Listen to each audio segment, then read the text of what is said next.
మన ప్రభువైన యేసుక్రీస్తు వారి కృపా సమాధానాలు నూతన మందిర ప్రవేశ ఆరాధనలో పాల్పొందిన మీకెల్లరికూ కలుగును గాక.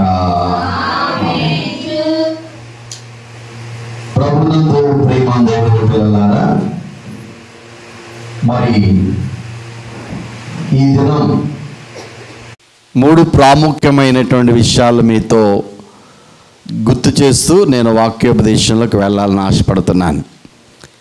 ఈరోజు మిషన్ ఫీల్డ్లో బైబిల్ మిషన్ అంతా కూడా తైలాభిషేక పండుగ జరుగుతున్న దినం. ఏ పండుగ అండి? తైలాభిషేక పండుగ. ప్రియులారా, ఫాదర్ ఎం దేవదాసయ్య గారికి దేవుడు అనేక విషయాలు బయలుపరచగా మరి ఈ తైలాభిషేక పండుగ ఏర్పాటు చేశారు. దీని పుట్టి పూర్వోత్తరాలు ఎలాగంటే, గుంటూరులో ఉండగా మరి తరచుగా ఒక భక్తురాలకి ఒక దర్శనం వస్తుందంట. ఏంటా దర్శనం? ఒక కర్ర కనబడుతోంది. ఆ దర్శనంలో ఆ కర్రకు మువ్వలు కట్టబడి ఉన్నాయి. ఆమె దానిని అందుకునే లోపు అది పైకి వెళ్తూ ఉంది.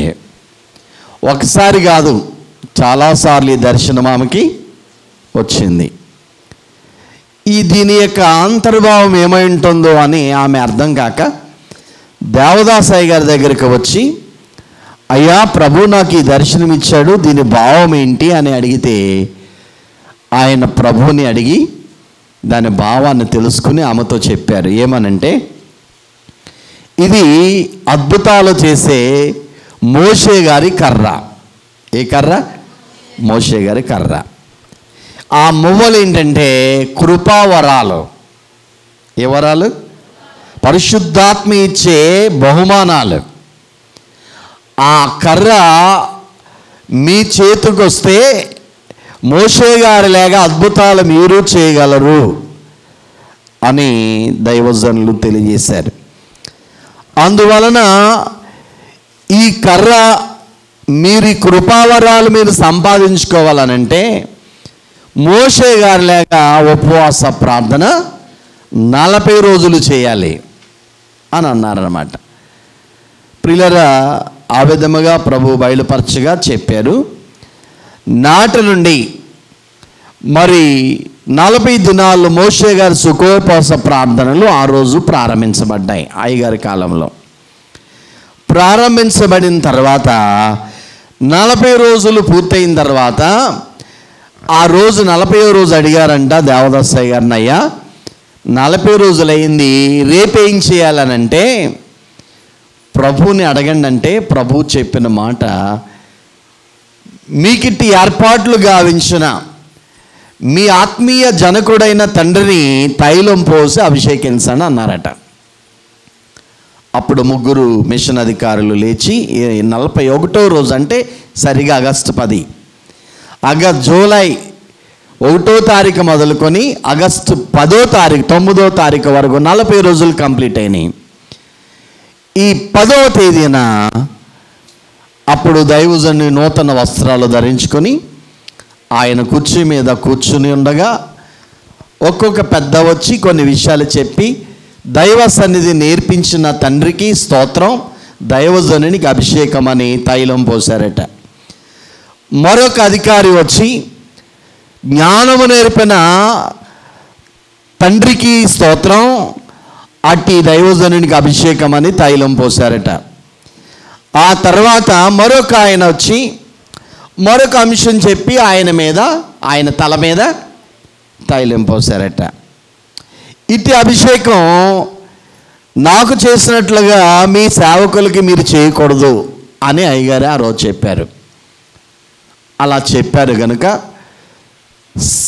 ఈ సంఘములో ఉన్న పెద్దలు ఆ సంఘ కాపరి మీద పోయడం కాదు, కానీ రాను క్రమేపీ మిషన్లో ఏమొచ్చిందంటే కాపరే సంఘాన్ని ఆశీర్వదించు తైలముగా వారి తల మీద అభిషేకించి వారిని దీవించడం ప్రారంభమైంది. ఈ విధంగా తైలాభిషేక పండుగ బైబిల్ మిషన్ అంతా ఎంతో వైభవముగా జరిపించుకుంటూ దేవుని స్తుతిస్తూ ఉన్నారు. సంఘము దీవించబడుతుంది. ప్రియులారా, దీని గురించి ప్రతి సంవత్సరం మనం చెప్పుకుంటున్నాం. ఆఖరిలో 2 మాటలు చెప్తాను ఈ తైలాభిషేకం గురించి. ఈరోజు రెండవ కార్యం ఏంటంటే, ప్రియులారా, ఈ నూతన మందిరం ప్రతిష్టత కాదు. ఇది కంప్లీట్ అయిన తర్వాత మిషన్ పెద్దలు వచ్చి ప్రతిష్ఠిస్తారు, డెడికేట్ చేస్తారు. ఈరోజు కింద ఇబ్బందిగా ఉంది కనుక ఈ నూతన మందిరంలో ప్రవేశ ఆరాధన మనం ఈరోజు ఏం చేస్తున్నాం, జరిగించుకున్నాం. ప్రవేశ ఆరాధన దినం. మూడవదిగా ఆదివారపు పరిశుద్ధ దినం. ఈ 3 విషయాలు. ఈరోజు నా అంశం ఏంటంటే, దేవాలయము ఎందుకు కట్టబడాలి, దేవాలయం యొక్క ఉపయోగములు ఏమిటి అనే విషయాన్ని మీతో పంచుకోవాలని ఆశపడుతున్నాను. మందిరము వలన మనకు కలిగే మేలులేమిటి, మందిరం ఎందుకు కట్టబడాలి, దేవుడు ఎందుకు మందిరం కట్టాలని ఆదేశించాడు అని ఆలోచిస్తే, మొట్టమొదటిగా మోషే గారి ద్వారా ప్రత్యక్షపు గుడారమును దేవుడే నిర్మాణం చేయించాడు. మోషే గారి ద్వారా ట్రాబనికల్ అనే మాట, ప్రియులారా, కదిలే దేవాలయం, మూవింగ్ టెంపుల్ అన్నమాట. వారు ఐగుప్తు నుంచి 40 సంవత్సరాలు కనానుకు ప్రయాణం చేశారు. వారు సీనాయి కొండ దగ్గరకు వచ్చిన తర్వాత ఈ మందిరాన్ని దేవుడు మోషేకు కొండ మీద చూపించే విధంగా ఈ ప్రత్యక్ష గుడార నిర్మాణం జరిగింది. అక్కడ మందిరాన్ని నిలబెట్టి ప్రతిష్ఠత జరిగించారు. ప్రియులారా, అప్పుడు దేవుని మహిమ ఆ మందిరములోనికి ప్రవేశించింది. ఇది మొదటిది. తర్వాత ప్రియులారా, మరి సొలొమోను దేవాలయం కట్టారు. 46 సంవత్సరాలు కట్టాడు ఆయన దేవాలయం. ఎన్ని సంవత్సరాలు? గోల్డెన్ టెంపుల్, బంగారము పోత పోయబడిన మందిరం. అంత ఖరీదైన రిచెస్ట్ టెంపుల్ ఇప్పటి వరకు ప్రపంచంలో కట్టబడలేదట. అంత గొప్ప. అసలు మోషే గారు కట్టిన ప్రత్యక్ష గుడారమే అంత చాలా ఖరీదైంది. 1 టన్ను బంగారం ఉపయోగించారండి మోషే గారు ఈ యొక్క ప్రత్యక్ష గుడారానికి. ఎంతమ్మా? టన్ను అంటే 1000 కేజీల బంగారం వాడారు. ఎంత గొప్పమా, ఖరీదైన దేవాలయం. వెండి వాడాడు 3000 మరి కేజీల వెండి, ఇత్తడి, ఇలా చాలా ఖరీదైన వాడినట్లుగా మనం చూస్తాం. సరే ప్రియులరా, దేవుడు ఎందుకు దేవాలయాన్ని కోరుకున్నాడు అని అంటే 7 సంగతులు బైబిల్లో ఉన్నాయి. మందిరం యొక్క ఆధిక్యతల గురించి మీతో పంచుకుంటాను. మొదట చూద్దాం ప్రియులరా, నిర్గమకాండము 25వ అధ్యాయము 8వ వచనం. నేను వారిలో నివసించున్నట్లు వారు నాకు పరిశుద్ధ స్థలమును నిర్మింపవలను. అక్కడ పరిశుద్ధ టెంపుల్, హోలీ చర్చ్ లేక మందిరము నిర్మించవలను. మోషే గారితో చెప్తున్న మాట, దేవుడట ఇశ్రాయేలు ప్రజలలో నివసించాలి, దేవుడు లేక ఆయన బిడ్డలలో నివసించాలని అంటేనట దేవుడు ఒక పరిశుద్ధ మందిరాన్ని నిర్మించాలని కోరాడు. ప్రియులారా, ఈ భౌతిక మందిరములోనికి మనం వస్తే మన దేహం అనే మందిరములోనికి ఆత్మదేవుడిగా ఆయన రావడానికట ఈ మందిరం కట్టమన్నాడు. ఒకదానికి ఒకటి లింక్ అన్నమాట. అర్థమవుతుందా మీకు? ఈ భౌతిక మందిరములోనికి మనం వస్తే మన దేహం అనే మందిరంలోనికి ఆత్మయున్న దేవుడు మనలో ప్రవేశిస్తాడు. చూసారా? అందుకే దేవాలయం అనగానే దేవుడు నివసించే స్థలము. గుర్తుపెట్టుకోండి, దేవాలయం అనగానే దేవుడు ఉండే స్థలం. ఇంకా మీకు అర్థం కావాలంటే కీర్తన గ్రంథము 11వ కీర్తన 4వ చరణం క్లుప్తంగా, యెహోవా తన పరిశుద్ధాలయములో ఉన్నాడు. యెహోవా సింహాసనం ఆకాశమందున్నది. చూడండి ప్రియులారా, యెహోవా తన పరిశుద్ధ ఆలయములో, సృష్టికర్త అయిన దేవుడు ఎక్కడుంటున్నాడట? ఇది పరిశుద్ధ మందిరం. ఇక్కడ నివాసాన్ని ఏర్పరచుకున్నాడు ఆయన. ఈ దేహమే ఆయన రక్తమిచ్చి కొన్నాడు గనుక ఇది ఆయనకు ఆలయం, పరిశుద్ధాత్మకు నిలయం. ఈ దేహములో ఆయన నివాసం చేస్తాడు. యెషయా గ్రంథం 6వ అధ్యాయము 1వ వచనం చూద్దాం. అత్యున్నతమైన సింహాసనమందు ప్రభు ఆసీనుడై ఉండగా నేను చూచి తిని ఆయన చొక్కాయి అంచులు దేవాలయమును నిండుకొని ఉండెను. ఆయనకు పైగా శరాపులు నిలిచి ఉండిరి. ఒక్కొక్కరికి రెక్కలుండెను. ప్రతివాడు 2 రెక్కలతో తన ముఖమును రెంటితో తన కాళ్ళను కప్పుకొనుచు రెంటితో ఎగురుచుండెను. చూడండి ప్రియులారా, దేవాలయము యొక్క యెషయా గారికి కలిగిన దర్శనాన్ని బట్టి పరలోకం తెరబడింది. పరలోకములో ఒక అత్యున్నతమైన దేవాలయం కనబడింది. ఇది సర్వాధికారి అయిన దేవుడగు ప్రభువును గొర్రెపిల్లయు ఆ పరలోకములో దేవాలయమై ఉన్నారు. ప్రకటన గ్రంథం తీయండి. పరలోకములో కూడా ఒక దేవాలయం ఉన్నది. పరలోకంలో ఏముందమ్మా? దేవాలయం. ప్రకటన గ్రంథం 21వ అధ్యాయము 22వ వచనం.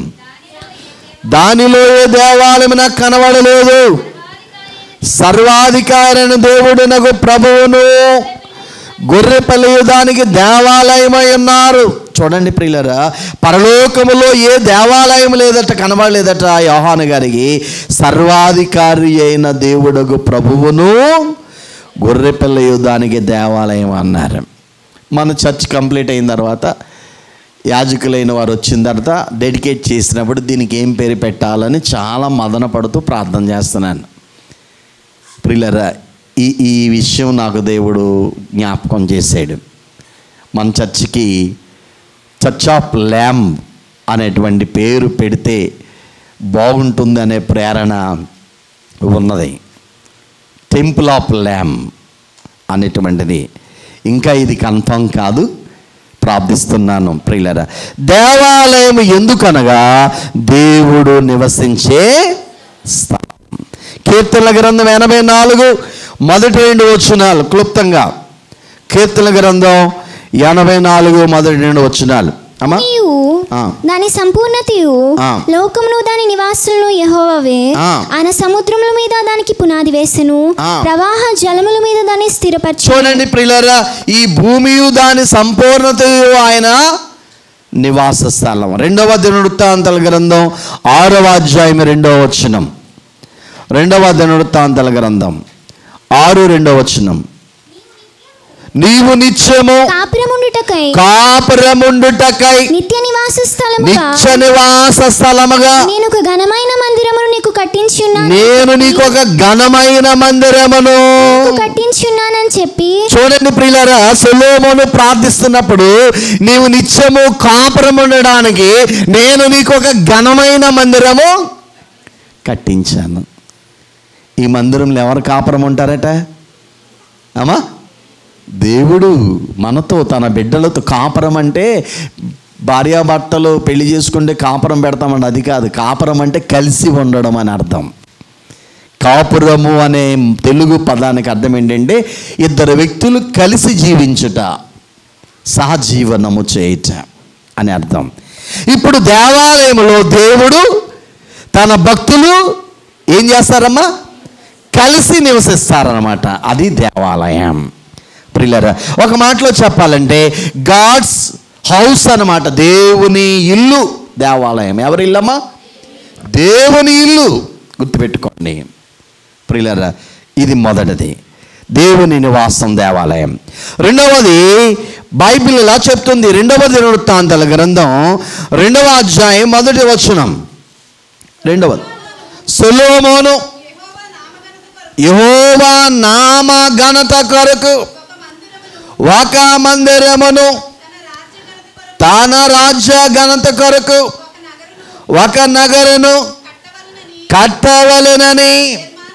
చూడండి ప్రియులారా, సొలొమోనట దేవుని నామ ఘనతార్థమై ఘనపరచుటకు ఒక ఘనమైన మందిరము కట్టాలని, తన రాజ్యములో ఉండుట తను నివసించిన ఘనమైన నగరు కట్టాలని ప్రేరేపించబడ్డాడట. ఎవరు? దావీదు కుమారుని సొలొమోను. 2వ దినవృత్తాంతాల గ్రంథం 7వ అధ్యాయం 3వ వచనం. తేజస్సును మందిరం మీదకి దిగగా చూచి ఇశ్రాయేలందరూ సాష్టాంగ నమస్కారము చేసి యెహోవా దయాళుడు ఆయన కృప నిరంతరముండునని చెప్పి ఆయన ఆరాధించి స్తుతించరు. చూడండి, అనుకున్నంతనే 46 సంవత్సరాల ప్రయాసపడి ఆ గోల్డెన్ టెంపుల్ కట్టేశాడు సొలొమోను. అది ప్రతిష్ఠించినప్పుడు వారట ఆ మందిరములోనికి వెళ్ళి దేవునిని ఆరాధించారు. ఏం చేశారమ్మా? దేవాలయము దేవుడు తన ప్రజలు నివసించే స్థలం మొదటిది. రెండవది దేవుణ్ణి ఆరాధించి ఆయనను గొప్ప చేసే స్థలం. దేవుని స్తోత్రం. గట్టిగా చెప్దాం. దేవాలయము దేవుని ఆరాధించే స్థలము. ప్రియులారా, ఎంత మంచి అనుభవం. అదే 2వ దినవృత్తాంతాల గ్రంథం 5వ అధ్యాయం 13వ వచనం చదువుదాం. ఊదు యాజకులు 120 మంది నిలిచిరి. బూరలు ఊదువారును పాటకులను ఏకస్వరముతో యెహోవాకు ఏం చెల్లించారట? కృతజ్ఞత. దేవాలయ ప్రతిష్ఠ రోజు దేవాలయములో చేరి వారు దేవుని ఏకస్వరముతో గొప్పగా గాన ప్రతిగానాలు చేస్తూ ఆరాధిస్తూ దేవుని సన్నిధిలో వారు గడిపారు. అందుకనే దేవాలయం పరిశుద్ధుడైన దేవుని పూజించే స్థలం. ఏ స్థలమమ్మా? 84వ కీర్తన 4వ చరణంలో కూడా ఈ మాటలు వ్రాయబడ్డాయి. 84వ నీ మందిరమందు నివసించువారు ధన్యులు, వారు నిత్యము. చూడండి, దేవాలయములో నివసించే జనులట ఎవరమ్మా? ఆశీర్వదించబడిన వారు నిత్యము నిన్ను స్తుతిస్తారు. స్తుతించే స్థలం, ఆయన నామాన్ని పొగిడే స్థలం, గొప్ప చేసే స్థలం, పూజించే స్థలం దేవాలయం. ప్రియులారా, ఎంత మంచి అనుభవం ప్రియులారా. అందుకే మనం పాడతాం, ఆరాధన ఆపను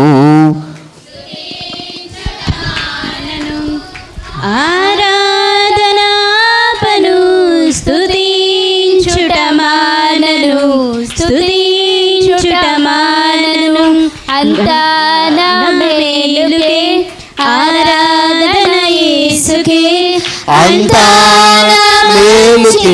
తన చిత్తము నెరవేర్చితే, తన చిత్తమునకు తల వంచితే ఆరాధన ఆపను, స్తుతించుట మానను.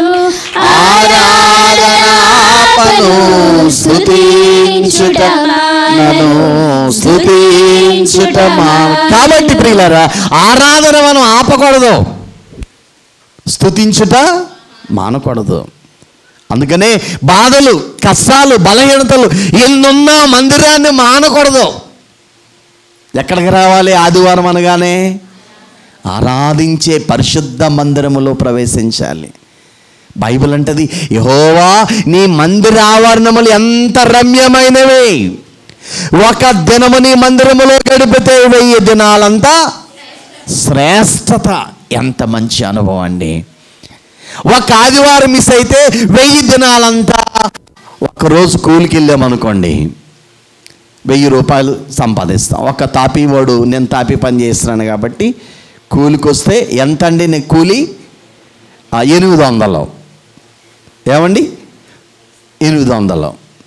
వాడు నెలంతా కష్టపడితే కొన్ని 1000 రూపాయలు వస్తుంది. బైబిల్ అంటది, ఒక్క ఆదివారం దేవుని మందిరములో నీవు గడిపి ఆయన ఆరాధిస్తే 1000 దినాలంతా ఆశీర్వాదం. ఒక్కరోజు 800 అంటే 800 ఇంటూ 1000 వేయండి. లెక్కల భాస్కర్ గారు ఎంతండి? అమ్మా 80,000 చూసారా ప్రియులరా? అంత ఆశీర్వాదం. అంటే డబ్బు వస్తుందని కాదు, ఆరోగ్య రూపంలోనో, ధన రూపంలోనో, ప్రమోషన్ రూపంలోనో, వ్యాపారంలో వృద్ధి రూపంలోనో, ఏదో ఒకరు పిల్లలు ప్రయోజకులు అవడమో, ఉద్యోగాలు రావడమో, పెళ్ళిళ్ళు రావడమో, రకరకాలైన దీవెనలు వస్తాయి. ఏ రూపంలో వస్తాయో నీకు తెలియదే. అది ఆదివారం బ్లెస్సింగ్స్. దానిని కోల్పోవద్దు. ఆరాధిస్తే చూడండి, ఆరాధన పైకి వెళ్తుంది, పై నుంచి దీవెనలు వస్తాయి. అంత గొప్ప స్థితి మందిర ఆరాధనలో ఉన్నది. చాలాసార్లు పోగొట్టుకున్నావు కదా మందిరానికి రాకుండా, ఎన్ని కోల్పోయావు కదా, ఒకసారి ఆలోచిద్దాం. మూడవదిగా మత్తయి సువార్త ముందు యెషయా గ్రంథం 56:7 చదువుదాం. 56:7 నా ప్రార్థనా మందిరములో వారిని ఆనందింపజేసేదను, నా బలిపీఠం మీద వారు అర్పించు దహన బలులను నాకు అంగీకారములగును. నా మందిరము సమస్త జనులకు ప్రార్థనా మందిరం అనబడును. చూడండి ప్రియులారా, దేవాలయం అంట సమస్త మనుషులకు ప్రార్థనా మందిరం, ప్రార్థించే స్థలము మందిరం. గుర్తుపెట్టుకోండి. దేవాలయానికి ఎందుకు వెళ్ళాలనంటే దేవుడు అంటాడు, నా మందిరములో, నా ప్రార్థనా మందిరములో మిమ్మల్ని ఆనందింపచేస్తాను. దుఃఖ బాధలు పోగొట్టుకొని ప్రార్థన ద్వారా బాధలు పోగొట్టుకునే స్థలం ఏదమ్మా చెప్పాలి? ఏది? నా ప్రార్థనా మందిరము. ఇది అన్య జనాంగములకు, సర్వజనులకు ఇది ప్రార్థనా మందిరం. ప్రభువు కూడా అదే చెప్తున్నాడు. మత్తయి సువార్త 20:13 చదవండి. మత్తయి సువార్త 20:13 నా మందిరము ప్రార్థనా మందిరం అనబడును అని వ్రాయబడి ఉన్నది. అయితే మీరు చాలా మంది నా మందిరం, ఇంకో చోట అంటాడు నా మందిరము అన్యజనాంగాలకు అందరికీ ప్రార్థన మందిరం, ప్రార్థించే స్థలము. ప్రార్థనగా దేవునితో మాట్లాడుట, ప్రార్థనగా మన సమస్యలు దేవునితో చెప్పుకునే స్థలం ఏదమ్మా? మందిరం. ఈరోజు మనమందరం ఎన్నో సమస్యలు హృదయం నిండా ఉన్నాయి. ఈ హృదయంలో ఉన్న బాధ అంతా ఎవరితో చెప్పుకోవాలి? సృష్టికర్తతో చెప్పాలి. మనుషులతో చెప్తే హేళన చేస్తారండి, తక్కువగా మాట్లాడతారు మనల్ని. అందుకనే నిన్ను సృష్టించిన దేవునికి చెప్పుకో. నీ ప్రార్థన పైకి వెళ్తుంది, పైనుంచి జవాబు వస్తుందా రాదా?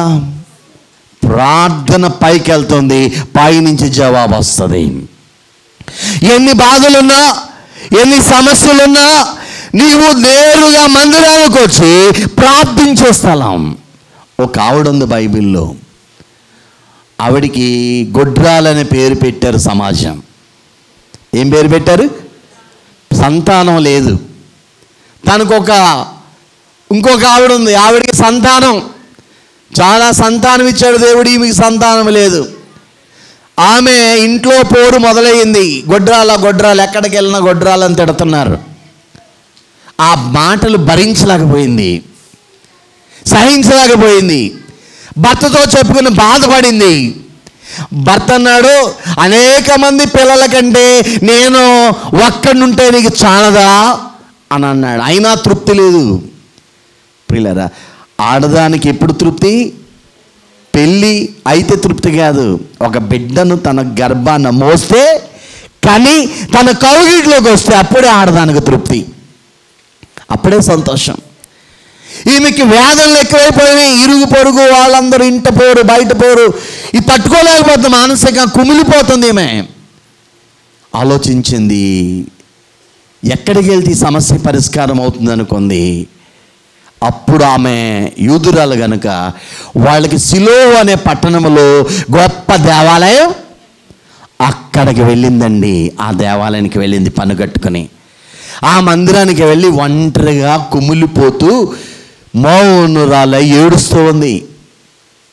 ఏడుస్తుంటే అక్కడ ఉన్న నాలాంటి యాజకుడు అన్నాడు, ఏంటమ్మా మద్యమేం తాగొచ్చావా, మత్తురాలే తూలిపోతున్నావు అన్నాడు. ఆవిడ అంది, లేదయ్యా నీ దాసురాలను మనోచింత కలిగి నేను కుమిలిపోతూ ఏడుస్తూ నా సమస్య దేవునికి చెప్పుకుంటున్నానయ్యా అన్నది. ఇంతకీ ఆమె సమస్య ఏంటి? పిల్లలు లేని సమస్య చెప్పుకుంది. అప్పుడు ఆయన అన్నాడు, మరి వచ్చే సంవత్సరానికి దేవుడు నీ కౌగిటను ఒక బిడ్డను ఇస్తాడు అని చెప్పి ఆయన వెళ్ళిపోయాడు.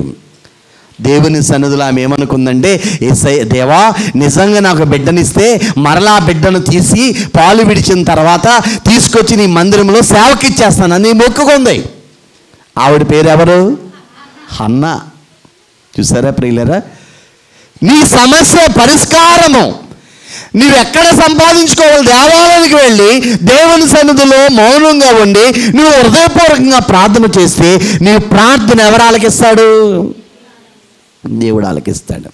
మనం పాడతాం ఒక పాట, నా దీపమును వెలిగించువాడు నా చీకటిని వెలుగుగా చేసి, నా దీపమును వెలిగించువాడు నా చీకటిని వెలుగుగా చేయును, జలరాశుల బలమైన చేతితో జలరాశుల నుండి బలమైన చేతితో బలమైన దేవుడు వెలుపల చేర్చిన బలమైన దేవుడు యెహోవా నా బలమా, యథార్థమైనది నీ మార్గం పరిపూర్ణమైనది నీ మార్గం. యెహోవా. రెండోసారి, మరణపుటూరులలో మారువక మారాలేడ ఓ నాదోర్గమై రాక్షణ శృంగమై, మరణపుటూరులలో మారువక ఓ నాదోర్గమై రాక్షణ శృంగం తనాలయములో నా మొర నేను, తనాలయములో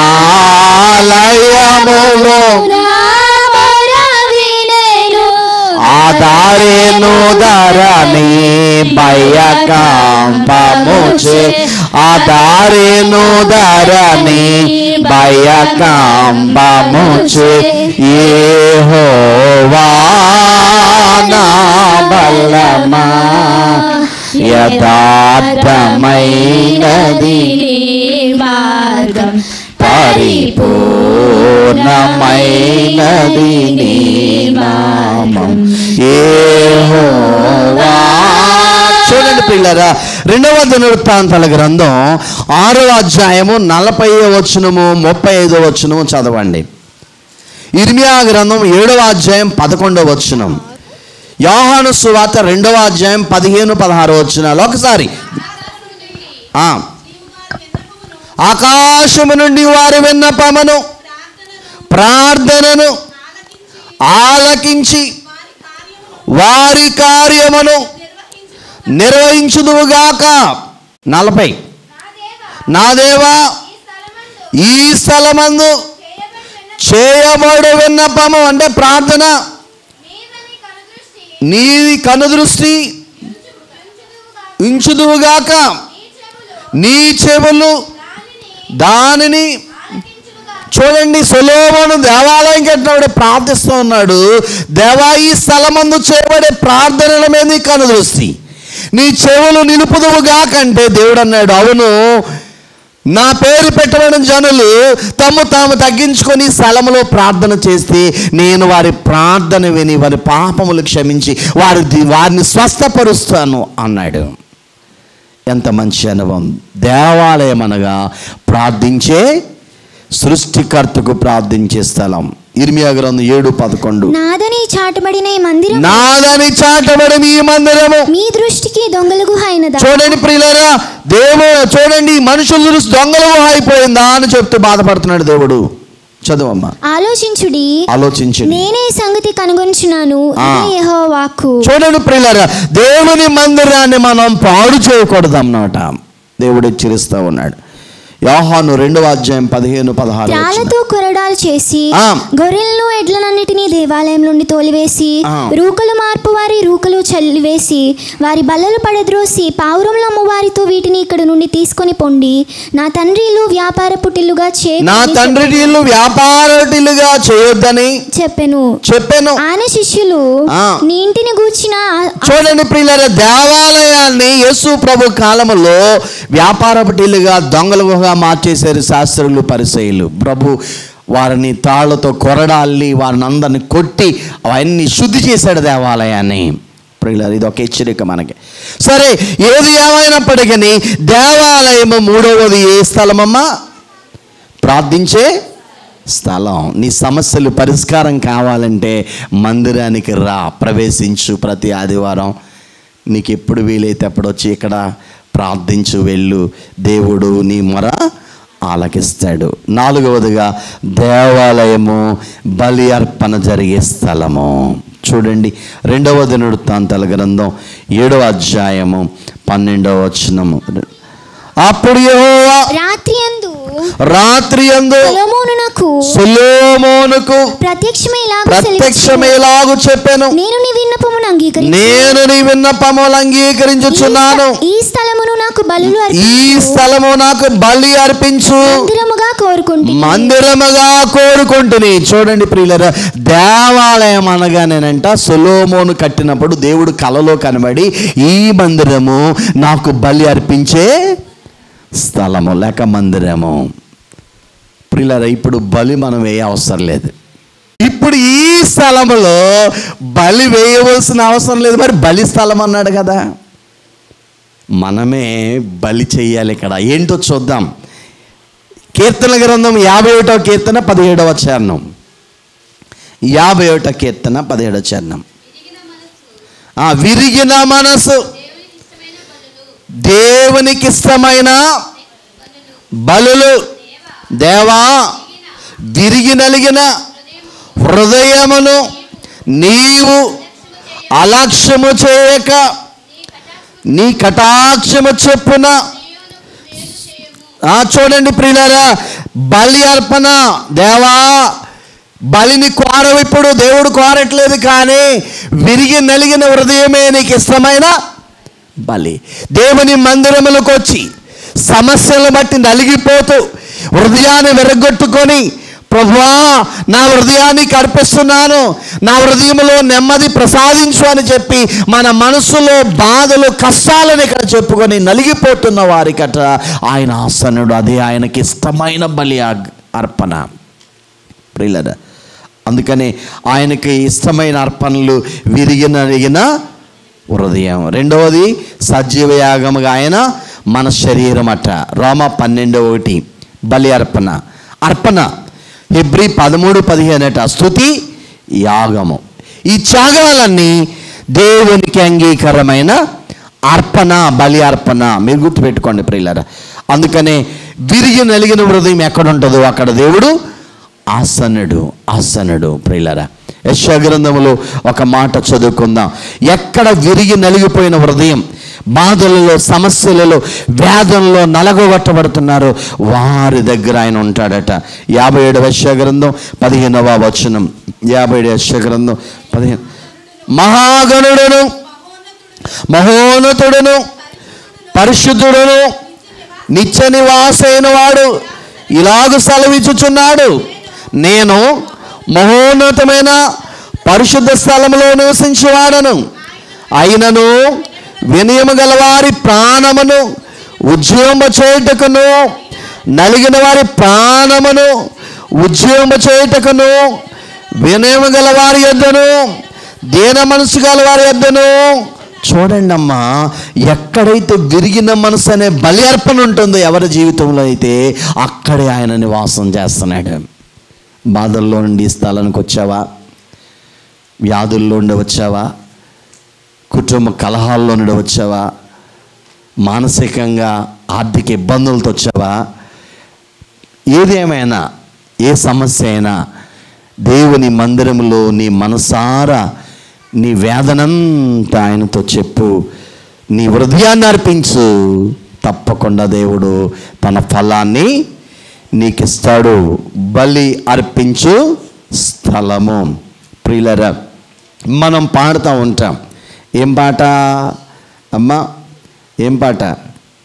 వేలాది పొట్టేళ్ళన చేసిన ఉపకారములకు నేనేమి చెల్లింతును, నీవు చేసిన ఉపకారములకు నేనేమి చెల్లింతును. వేలాది దూడలనా ఏడాది పొట్టేలనా వేలాది దూడలనా వేలాది పొట్టేలనా నీవు చేసిన ఉపకారములకు నేనేమి చెల్లింతును. విరిగి నలిగిన బలియాగముగను నా హృదయమర్పింతును. విరిగి నలిగిన బలియాగమునకై నా హృదయమర్పింతును.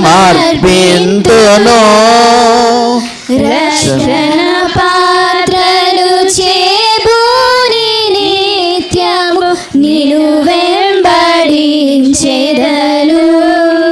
రక్షణ పాత్రను చేబూని నిత్యము నిన్ను వెంబడించెదను.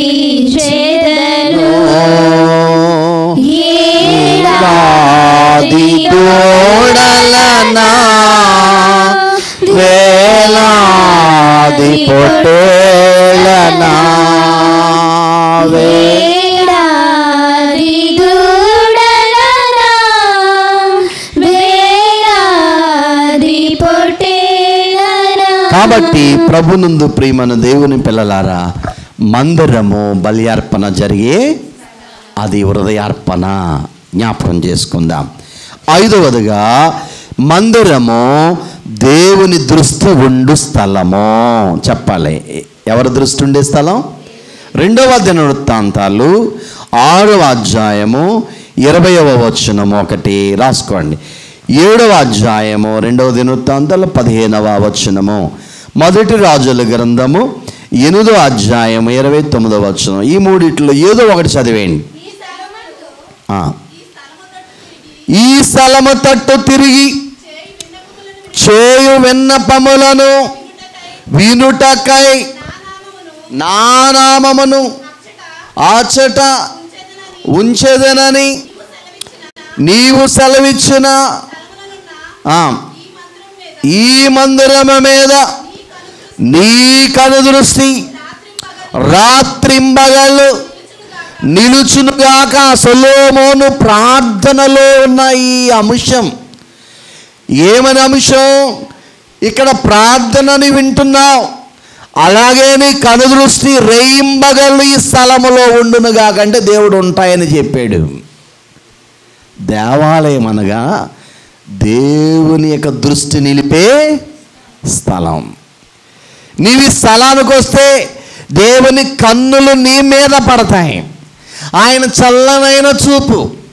సాధారణంగా నరుని యొక్క దృష్టికి నల్లరాయి అయినా చెప్పాలి మీద బద్దలై అంటారు. అంటే నరుని దృష్టి మీ మీద పడకూడదు అంటారు. చూసారా ప్రియులారా? కానీ నరుని దృష్టిలో కీడు, ప్రమాదము, శోధనలు ఉండొచ్చేమో, కానీ దేవుని దృష్టి ఎవరి మీద అయితే ఉంటుందో ఇశ్రాయేలును కాపాడేవాడు. రే అయినా పగలైనా నిన్ను వాచ్ చేస్తూ ఉంటాయి ఆ కన్నులు. ఆ కను దృష్టి మీ మీద, మీ పిల్లల మీద, మన మందిరం మీద ఉండాలని మనసారా కోరుకోండి. దేవుని చల్లని చూపు, ఆయన కన్నులు మనలను భద్రపరుస్తూ ఉంటాయి, కాపాడుతూ ఉంటాయి రాత్రి పగళ్ళు. చూసారా? సీసీ కెమెరాలు ఎలాగైతే అక్కడ ఎవరు వస్తున్నారో వెళ్తున్నారో మనకి దొంగలు వస్తే పట్టిస్తూ ఉంటాయి చూసారా, అలా కాదు. కాబట్టి ప్రియులారా, ఈయన కనుదృష్టి రాత్రి పగళ్ళు ఈ మందిరంలోకి వచ్చే వారి మీద కాపుదల నిమిత్తమై అవి నిలిచి ఉంటాయి. అదే మందిరం యొక్క గొప్పతనం. 6వదిగా నేను క్లుప్తంగా చెప్తున్నాను. హగ్గయి గ్రంథము 2వ అధ్యాయము 9వ వచనం. హగ్గయి గ్రంథం 2వ అధ్యాయం 9వ వచనం. హగ్గయి గ్రంథం. అలాగే 2వ దినవృత్తాంతాల గ్రంథం రాసుకునేవారు 7వ అధ్యాయం 14వ వచనం చదవమ్మా. అమ్మ మళ్ళా చదువు. ఈ కడవరి మందిరము యొక్క మహిమ మునుపటి మందిరము యొక్క మహిమను మించునని సైన్యములకు అధిపతి యెహోవా సెలవిచ్చున్నాడు. చూడండి ప్రియులారా, దేవుని యొక్క మందిరము ఈ కడవరి దినాలలో మొదటి మందిరం కంటే దేవుని మహిమ నిలిచి ఉండే స్థలం. చూసారా, దేవుడే మహిమ గలవాడు, ఆయనే వచ్చాడు అనుకోండి, అదంతా మహిమ అంటే గొప్ప వెలుగు, మనం చూడలేనంత గొప్ప వెలుగు, డార్జిలింగ్ లైట్, విస్తారమైన సమీపింపరాని తేజస్సు. ఆయన మహిమ మన లోపలికి ప్రవేశిస్తుంది, మన మందిరం అంతా మహిమతో ఉంటుంది. అనగా మందిరం అనగానే దేవుని మహిమ నిలిచే స్థలం, తేజస్సు, వెలుగుతో నింపబడే స్థలం. వెలుగైన దేవుడు మన మధ్యకు వస్తే చీకటేమైనా ఉంటుందా అమ్మా? మన అంతరంగంలో ఉన్న వ్యాధులనే చీకట్లు, బలహీనతలనే చీకట్లు, సమస్యలనే చీకట్లు అవన్నీ పారిపోతాయి ప్రియులారా. దేవుడే మనం వెలుగై మన మధ్యకు వస్తే, మన హృదయంలోనికి వస్తే అంత గొప్ప అనుభవం ప్రియులారా. 7వదిగా దేవాలయము ఏమండి ఆశీర్వాదం అందుకునే స్థలం. 1 రాజుల గ్రంథం 8వ అధ్యాయం 55వ వచనం చదువుదాం. 1 రాజుల గ్రంథం 8వ అధ్యాయం 55వ వచనం. 1 రాజుల గ్రంథం. అతడు మహాశబ్దముతో ఇశ్రాయేలీల సమాజమంతటిని ఆమె దీవించెను. ఎట్లనగా తాను చేసిన వాగ్దానమంతటిని బట్టి ఇశ్రాయేలుకు తన జనులకు నెమ్మది దయచేసిన యెహోవాకు స్తోత్రము. చూడండి ప్రియులారా, సొలొమోను దేవాలయం కట్టిన తర్వాత ఆయనట తన భక్తులను దీవిస్తూ ఉన్నాడు. దేవాలయం అనగానే శాపం పోగొట్టుకుని దేవుని ఆశీర్వాదం అందుకునే స్థలం. చివరగా ఏమందుకునే స్థలమమ్మా? దైవ ఆశీర్వాదం పొందుకునే స్థలం. దేవుడు తన భక్తుల ద్వారా, యాజకుల ద్వారా, దైవజనుల ద్వారా మనం నిండారులుగా చేతులెత్తి మిమ్మల్ని దీవించే స్థలం. ఎంత మంచి అనుభవం మందిరంలో ఉందో చూసారా ప్రియులారా. అందుకని 84వ కీర్తన 4వ చరణం 10వ చరణం చదవండి. 84వ కీర్తన 4. నీ మందిరమునందు నివసించువారు ధన్యులు, వారు నిత్యము నిన్ను స్తుతించుదురు.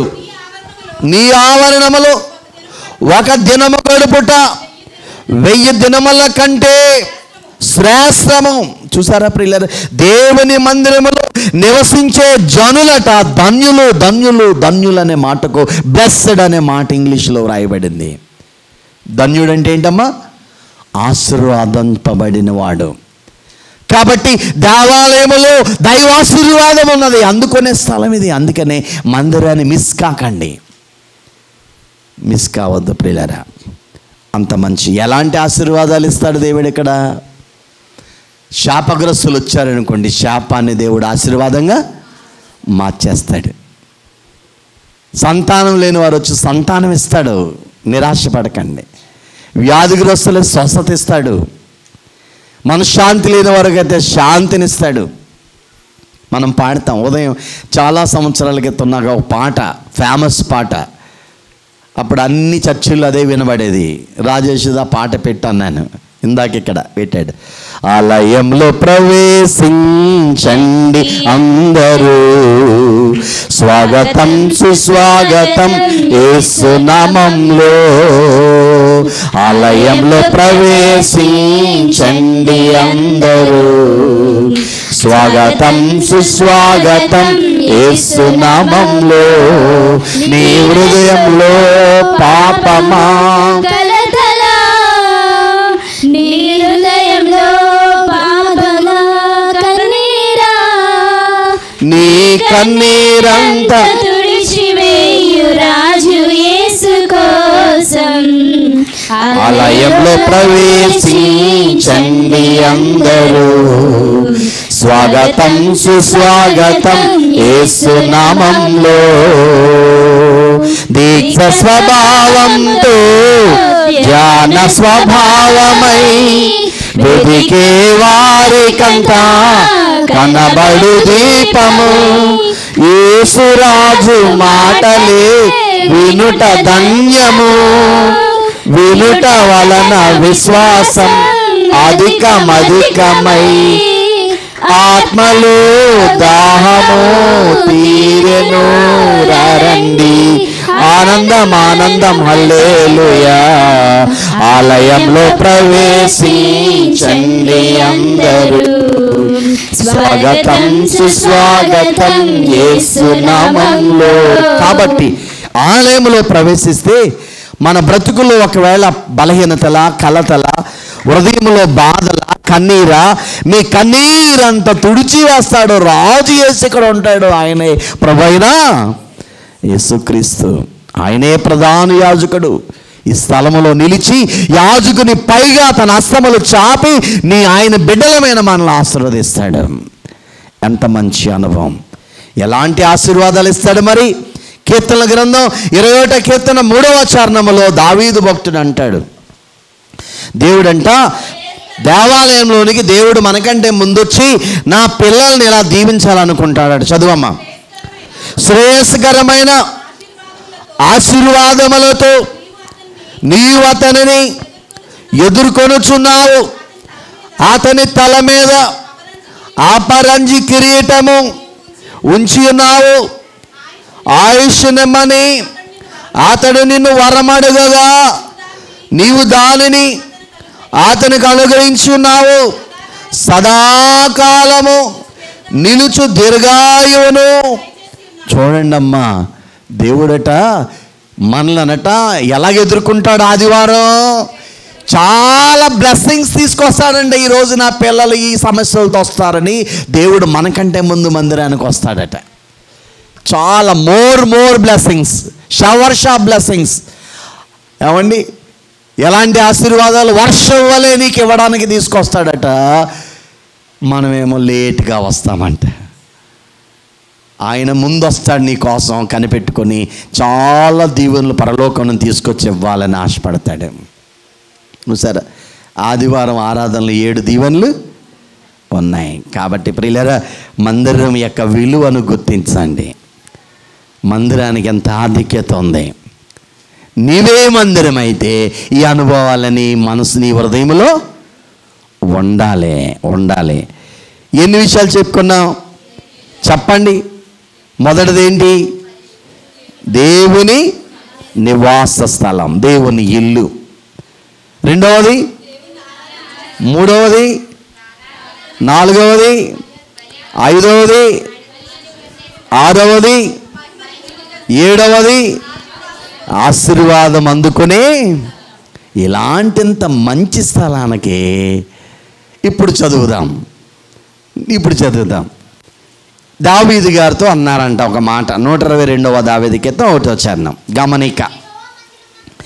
యెహోవా మందిరానికి వెళ్ళుదమని జనులు నాతో అనినప్పుడు సంతోషించి అమ్మా, నేను సంతోషించి. అమ్మా మీరు చదవండి. మీ బైబిల్ ఎలా ఉందా? మీ బైబిల్ ఎలా ఉందండి? చదవండి. దావీదు గారితోనంట కొంతమంది వచ్చి, అయ్యా యెహోవా మందిరానికి వెళ్దాం రండి అని అన్నారంట. అప్పుడు ఈయన హృదయం అట్ట బహుగా సంతోషించింది. మీకు మందిరానికి రావాలంటే ఎంత బాధో ఏమా కదా, చాలా కష్టం మందిరానికి రావాలంటే. కనుక సంతోషించండి, ఎందుకంటే ఇన్ని దీవెనలు ఉన్నాయి, ఎంత గొప్ప స్థలం. ఇప్పుడు బైబిల్ ఎలా చెప్తుంది? కొన్ని మొదటి పత్రిక 3వ అధ్యాయం 16-17 వచనం ఒక మాట చదువుతాను. మీరు దేవుని ఆలయమై ఉన్నారని, దేవుని ఆత్మ మీలో నివసించుచున్నాడని మీరెరుగరా? ఎవడైనను దేవుని ఆలయమును పాడు చేస్తే దేవుడు వానిని, అమ్మా మనమందరం ఎవరమాట? ఆలయం. పరిశుద్ధాత్మ తండ్రికి నిలయం మన దేహం. ఇప్పుడు ఈ ఆలయాన్ని కానీ, ఈ కట్టబడిన ఆలయాన్ని కానీ ఎవ్వరూ ఏం చేయకూడదు, పాడు చేస్తే దేవుడు వాడిని పాడు చేస్తాడు. దేవాలయం జోలికి పొరపాటును కూడా, అలాగే ఈ మందిరం జోలికి కూడా వెళ్ళకూడదు. ఇది ఎవరు కట్టుకున్నాడు ఈ దేహాన్ని? దీన్ని పాడు చేయొద్దు. పవిత్రంగా పరిశుద్ధాత్మక ఆలయంగా ఉంచుకుందాం. పాడు చేయడం అంటే నరకానికి పంపిస్తాడనమాట. అది కాబట్టి ఇప్పుడు ఇలా నేను అలా చెప్పడానికి సంతోషించట్లేదు, ఒక హెచ్చరిక మనకి, ఒక కనువిప్పుగా నేను ఈ మాట చెప్తున్నాను. సొలొమోను మందిరం కట్టినప్పుడు అన్నాడు, నేను నీ నామ ఘనత కొరకు ఒక మందిరాన్ని ఏమన్నాడమ్మా చెప్పండి? నీ నామ, దేవుని నామం హెచ్చించబడ్డకు నేను ఈ మందిరం కట్టాను. భూమి ఆకాశాల పట్టజాల నీకు నేను ఏ పాటి వాడిని మందిరం కట్టడానికి కేవలం నీ నామ ఘనతార్థమే కడుతున్నాను. ఒక మాట చెప్పి ముగిస్తాను. ఈ మందిరం మన ఘనత కొరకు కట్టుకోలేదు మనం, అమ్మా కట్టుకున్నామా? కేవలం దేవుని ఘనపరచడం కోసం, ఒక షెల్టరు ఆయనతో గడపడం కోసం మనం కట్టుకున్నాం.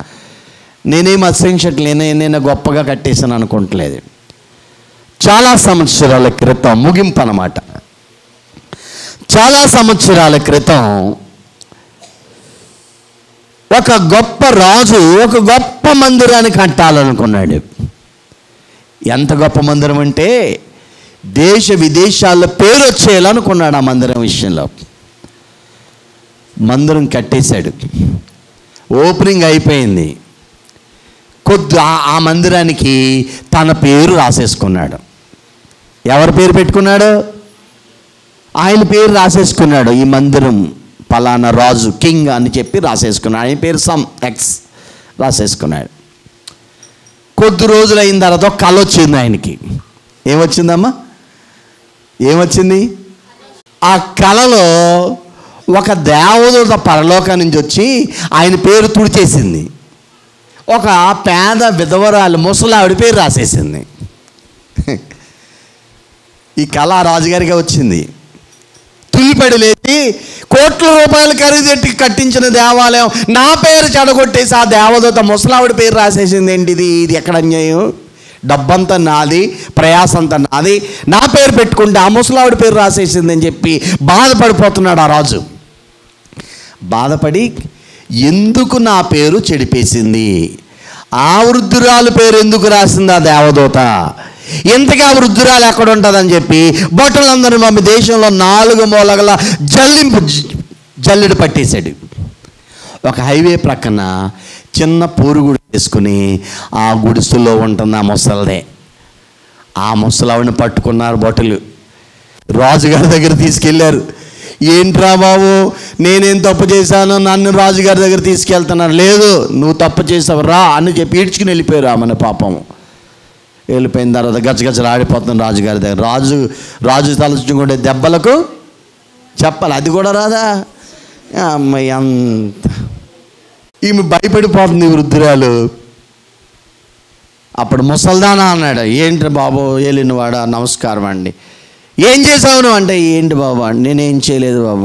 మరి నా పేరు చెడిపి నీ పేరు ఎందుకు రాసేసిందా దేవదూత అంటే, ఏం బాబు నాకేం తెలియదు, ఏం చేసావు చెప్పు అంటే, ఏమి చేయలేదు బాబా. దేశాలు నేలే రాజు ఇంత గొప్ప దేవాలయం కడుతుంటే నేనేమి ఇవ్వలేకపోతున్నానే అని ఈ పేదరాలు ఏమిస్తానని బాధపడిపోతున్నాను బాబా. ఒకరోజు ఈ దేవాలయంలో ఈ రాళ్ళు మోసి ఏనుగులు పెద్ద పెద్ద బండరాలు మోసుకెళ్తుంటే మా ఇంటి దగ్గర చెట్టు కింద ఆపారు ఈ రోడ్డు దక్కనే. అయ్యో, ఇంత పెద్ద మందిరానికి ఇంత బండలు ప్రయాసపడి మోసుకెళ్తున్న ఏనుగులని చెప్పి కాస్త గడ్డేసాను బాబా, పచ్చగడ్డి. ఇదైనా నేను ఆ ఏనుగులకు పెడతానని వేసానయ్యా, దానా పెట్టానయ్యా, అంతకు తప్ప ఇంకేమీ చేయలేదు బాబు. అంటే ఎంత పని చేసావు ముసల్దాలా, కోట్ల రూపాయలు పెట్టి నేను మందిరం కడితే నీ పేరు రాసేసాడు దేవుడు, ఇంత చిన్న పనిగా నీ పేరు రాసేసాడు అని చెప్పి మదనపడి ఈ వదిలిపెట్టేండ్రా ముసల్దాన్ని వదిలిపెట్టేశాడు. ఇక్కడ ఏమర్థమైంది మీకు? ఆ రాజు గర్వాంధుడై మందిరాన్ని తన పేరు కోసం, దేవుని పేరు కోసం కట్టలేదు. అందుకని ఎవరి పేరు రాశాడు దేవుడు? ఏ యోగ్యత లేని ఆ వృద్ధురాలి పేరు రాసేసాడమ్మా. అందుకనే మందిరాన్ని కట్టినప్పుడు మన పేర్లు పెట్టుకోకూడదు. ఎవరి పేరు పెట్టేయాలి? దేవుని పేరే పెట్టేయాలి. ఆయనకే మహిమ. ఈ మందిరం ద్వారా ఎవరికి ఘనత? దేవునికే ఘనత. మన దేహం అనే మందిరం ద్వారా ఎవరికి ఘనత? దేవునికి మందిరం ఘనత. అట్టి ధన్యకరమైన భాగ్యము ఈ నూతన మందిర ప్రవేశారాధనలో పాలు పొందిన, ఈ తైలాభిషేక పండుగలో పాలు పొందిన, ఈ ఆరాధన దినములో పాలు పొందిన మీ అందరికీ శారీరక, మానసిక, ఆధ్యాత్మిక, ఆర్థిక అన్ని రంగాలలో మీ వ్యాపారాలు, మీ చేతి పనులు, మీ ఉద్యోగాలు, మీకు చదువులు, సమస్త విషయములలోనూ మీ అంతరంగ ఉద్దేశములన్నిటినీ ఇహపర ఆశీర్వాదములు సమృద్ధిగా దేవుడు మీకు ఇచ్చి దీవించి ఆయన వచ్చినప్పుడు ఆ గొర్రెపిల్ల సర్వాధికారి దేవునగు ప్రభువును గొర్రెపిల్లయు దేవాలయమైన పరలోకములో చేరు భాగ్యము పరిశుద్ధాత్మ తండ్రి మీకెల్లరికూ ప్రసాదించును గాక. ఆమెన్. గట్టిగా చెప్పండి ఆమెన్.